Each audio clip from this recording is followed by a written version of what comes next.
할렐루야, 우리 사랑부 가족들 반갑습니다. 오늘 아침도 작은 큐티로 시작합시다. 전도사님과 함께 나눌 말씀은요, 야고보서 1장 12절부터 18절까지 말씀이에요. 잘 듣고 깊이 묵상해 주시길 바랍니다. 시험을 받은 후 더 강건해졌다면 복 있는 자입니다. 자신의 믿음을 증명했으므로 하나님께서 그에게 생명의 면류관을 주실 것입니다. 하나님께서는 자기를 사랑하는 모든 자들에게 영생을 약속하셨습니다.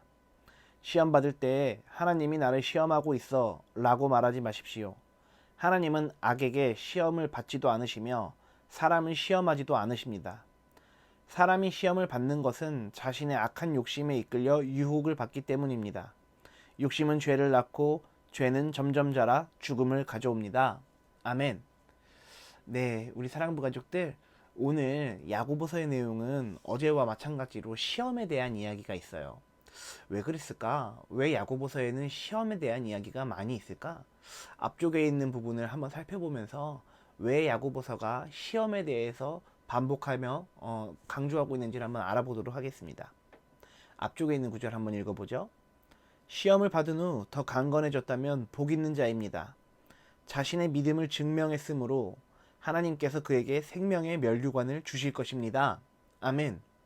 시험을 받은 후에 더 강건해졌다면 복 있는 사람이다. 왜냐하면 시험이 다가왔을 때, 어려움과 고난이 찾아왔을 때 믿음으로 승리했기 때문에 그렇다.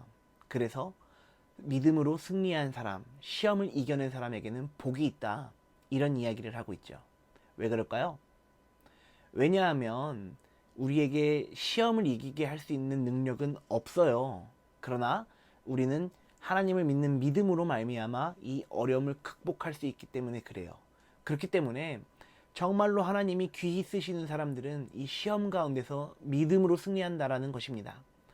어제와 마찬가지로 오늘도 시험에 대한 이야기를 하고 있어요. 야고보서는 왜 자꾸 시험에 대한 이야기를 강조할까요? 그것은 야고보서 전체의 내용이 정말 우리가 궁극적으로 깨달아야 할 진지한 믿음에 대해서 이야기하고 있기 때문에 그래요. 우리가 예수님을 사랑합니다, 하나님을 사랑합니다 라고 입으로 신앙의 고백을 하겠지만, 어려움이 닥쳐왔을 때, 힘든 상황이 나에게 몰려올 때에 하나님과 예수님을 찾지 않는다면 그것은 진정한 믿음이 될 수 없죠. 또한 야고보서는 다른 이 서신서들과는 다르게 우리의 믿음에 대해서 온전한 믿음을 강조하고 있는데요. 그 온전한 믿음은 바로 행함이 있는 믿음이다 라고 이야기하고 있어요. 다시 돌아가 볼게요. 우리에게 어려운 상황이 닥쳐와요. 행함이 없는 믿음은 어떨까요? 그 시험에 굴복하고 말 거예요. 어려움 가운데 무릎 꿇을 거예요.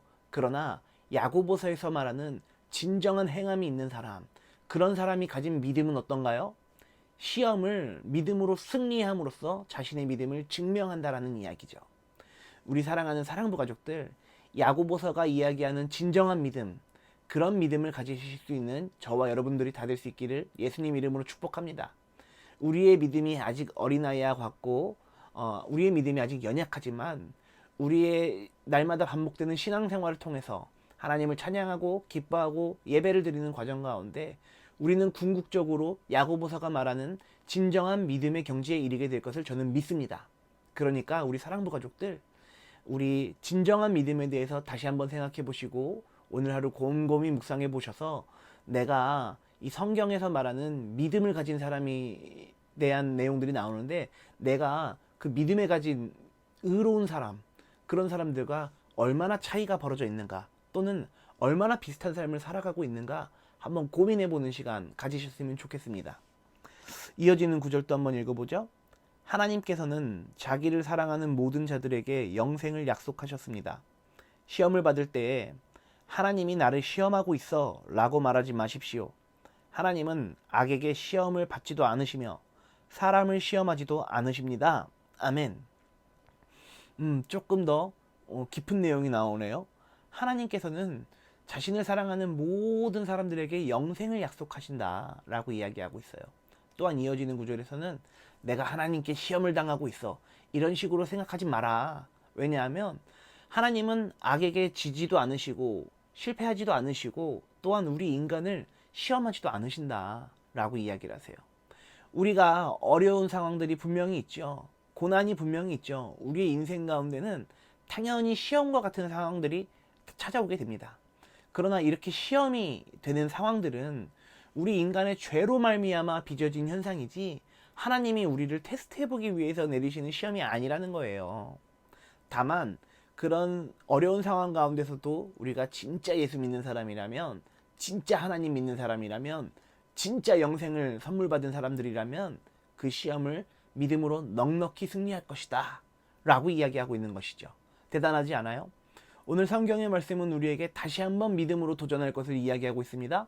오늘 성경의 말씀은 우리에게 다시 한번 믿음으로 어려운 상황 가운데, 극복 가운데 그 모든 것들을 예전과는 진배 없는 삶이 아니라 완전히 다른 사람이 되어서 믿음으로 극복할 것을 우리에게 명령하고 있어요. 우리 사랑부 가족들, 그렇습니다. 어려운 상황이 있습니다. 똑같은 크리스찬입니다. 그러나 누군가는 시험 가운데서 실패할 것이고 누군가는 믿음으로 그 시험을 승리해서 자신의 믿음을 증명할 그럴 사람이 나타나게 될 것입니다. 우리 사랑부 가족들, 후자가 되세요. 힘든 일, 어려운 일, 고난 가운데 있을지라도 믿음으로 승리할 수 있는 저와 모두가 될 수 있기를 예수님 이름으로 축복합니다. 이어지는 구절 또 읽어볼게요. 사람이 시험을 받는 것은 자신의 악한 욕심에 이끌려 유혹을 받기 때문입니다. 욕심은 죄를 낳고 죄는 점점 자라 죽음을 가져옵니다. 아멘. 시험에 대해서 조금 더 구체적으로 설명하고 있어요. 사람이 시험을 받는 이유는 자기가 악한 욕심에 휘둘리기 때문에 시험 가운데로 가는 것이다 라고 이야기하고 있어요. 우리 인간은 욕심을 가지고 있어요. 전도사님에게도 욕심이 있어요. 우리는 이 식욕, 수면욕, 뭐 이런 기본적인 욕심들을 포함하여서 남들과 비교하려는 이런 의식들도 가지고 있는 것 같고요. 내가 조금 더 나은 사람이 되어야지 이런 생각을 할 때가 있는 것 같아요. 그러나 이러한 것들은 하나님께서 직접 내리신 것이 아니고 우리 인간의 죄성으로 말미암아 지금까지 발전되어 온 죄의 형태일 뿐이지 절대로 하나님께서 우리를 시험하기 위해서 고난 가운데로 밀어넣지 않으신다라는 거예요. 또는 우리가 죄가 없지만 우리는 아무 일도 하지 않았지만 모든 상황과 환경이, 이 사회와 문화가 우리를 어려운 상황 가운데로 몰아갈 때가 있어요. 예컨대 뭐 빈익빈 부익부와 같은 어떤 경제적인 측면 가운데도 우리가 원하지 않았잖아요. 우리가 뭐 죄를 지어서 가난해진 것이 아니잖아요. 또한 자연재해 같은 것은 어떤가요? 뭐 쓰나미가 몰려온다던가 토네이도가 온다던가 이런 상황 가운데 있을 때 사람들은 좌절하잖아요. 그러나 이런 것들은 우리로 말미암아 발생된 것이 아니잖아요. 그렇죠. 우리 인간은 어떤 상황에 놓여 있을지 모릅니다. 그러나 이런 자연재해와 같은 상황 또는 이 물리적인 사고와 같은 상황, 이런 가운데 우리가 의도하지 않았더라도 우리 인간은 시험 가운데 놓여 있을 수밖에 없는 연약한 존재입니다. 한번 생각해 보세요. 우리가 평소에 자연을 잘 가꿨다면, 우리가 평소에 자연과 친구가 되어서 청지기처럼 잘 가꿨다면 우리는 자연재해 같은 것으로부터 많은, 지금 코로나 같은 경우가 그렇죠. 이것도 결국에 인간의 본질적인 이기심 때문에 생겨난 질병 아닌가요? 이러한 식으로 우리 인간은 죄로 말미암아서 이 자연을 훼손시키고 모든 상황 가운데서 욕심 때문에 시험이 우리에게 다가오게 되는 것이죠. 오늘 많이 어려운데요. 우리 사랑부 가족들 이거 기억하세요. 죄는 이 작은 욕심으로부터 시작해서 점점 자라납니다. 우리 안에 죄가 있다면 점점 자라서 어떻게 돼요? 영생과는 완전히 반대인 사망으로 가게 된다는 것이죠. 그렇기 때문에 우리가 믿음으로 날마다 승리해야 될 것은 우리가 죄로 가는 것이 아니라 거룩을 향할 수 있도록 우리 자신을 훈련시켜셔야 될 것이고요. 어려운 상황 가운데 믿음으로 승리할 수 있도록 우리 자신에게 날마다 하나님 말씀으로, 기도로 이 모든 어려운 상황과 이 환경들을 극복해 나갈 수 있는 믿음을 가지게 해달라고 하나님께 신실한 기도를 하셔야 됨을 저는 믿습니다. 우리 사랑하는 사랑부 가족들, 그러니 오늘 야고보서의 말씀처럼 진정한 믿음을 가지시고 그래서 날마다 시험에서 승리할 수 있는 저와 모두가 될 수 있기를 예수님 이름으로 축복합니다. 궁극적인 어려운 상황 가운데서도 승리하십시오. 그런 상황이 우리에게 닥치지 않으면 좋겠지만 우리는 이미 그러한 죄 가운데 노출되어 있는 사람들입니다. 그러니 언제 그런 상황이 우리 가운데 닥쳐올지라도 이상하지 않습니다. 그렇기 때문에 우리는 지금도 날마다 믿음을 점점 성숙하게 점점 성장하게 하나님의 말씀에 귀를 기울여야 합니다. 그러니 우리 사랑부 가족들, 하나님 말씀에 귀를 잘 기울이시고 날마다 죄의 유혹 가운데서 승리할 수 있기를, 시험의 어려움, 고난 가운데서 승리할 수 있기를 예수님 이름으로 축복합니다. 전도사님 기도할게요. 기도손, 기도눈. 주님, 그렇습니다.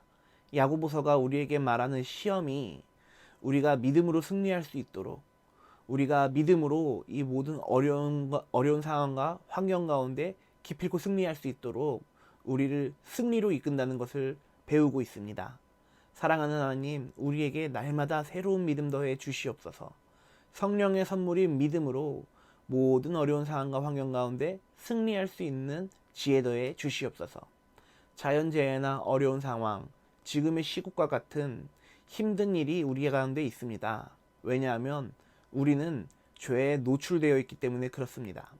사랑하는 하나님, 이 가운데 우리가 거룩을 회복할 수 있도록 우리에게 은혜 내려 주시옵소서. 감사합니다. 찬양합니다. 예수님 이름으로 축복하며 기도했습니다. 아멘. 네, 우리 사랑부 가족들, 예, 작은 큐티 함께 해주셔서 감사하고요. 내일도 작은 큐티로 다시 만나도록 하죠. 그러면 우리 내일 봐요. 안녕.